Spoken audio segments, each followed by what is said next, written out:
Hello, I'm Sheila Janakos. I'm the CEO of Healthy Horizons, and I'm also a lactation consultant. Today we're going to talk about latching a baby. Getting a good latch is really important because it allows the baby to transfer the milk better, but also it'll make you much more comfortable in your breastfeeding. So the technique I'm going to teach you today is more of an asymmetrical latch. Sometimes you'll hear it called the flipple. There's lots of words for it, or a real deep latch.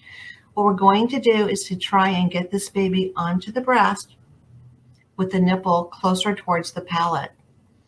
So the technique that we're going to use is first we're going to, with the breast, you're going to make sure that when you're holding the breast that you're making a sandwich. And you're going to make that sandwich in the direction that baby's mouth is going to open. So obviously we're not going to go like this if the baby's coming on. We're going to come underneath.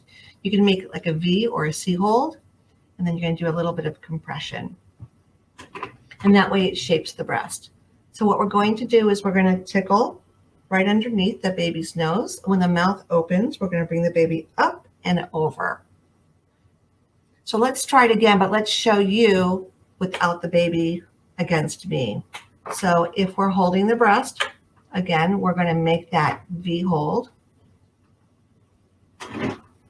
We're going to take the baby and we're going to tickle right underneath the nose. And so when that mouth opens, we're going to first connect the baby's lower lip to the areola, and then bring the baby up and over. So that lower lip is going to be the first point of connection. That baby's going to come on and up and over. And that's going to pop that nipple right up against the palate. And that way the tongue and the gums cannot hurt the nipple. It allows the baby to really compress behind the areola where the milk is sitting and transfer more milk, but not hurt the nipple. So take a second and look at the diagram.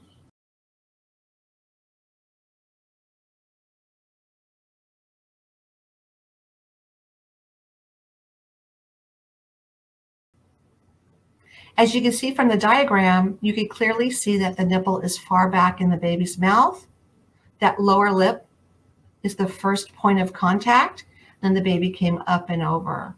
And you can see how far back that nipple is. It'll be much more comfortable.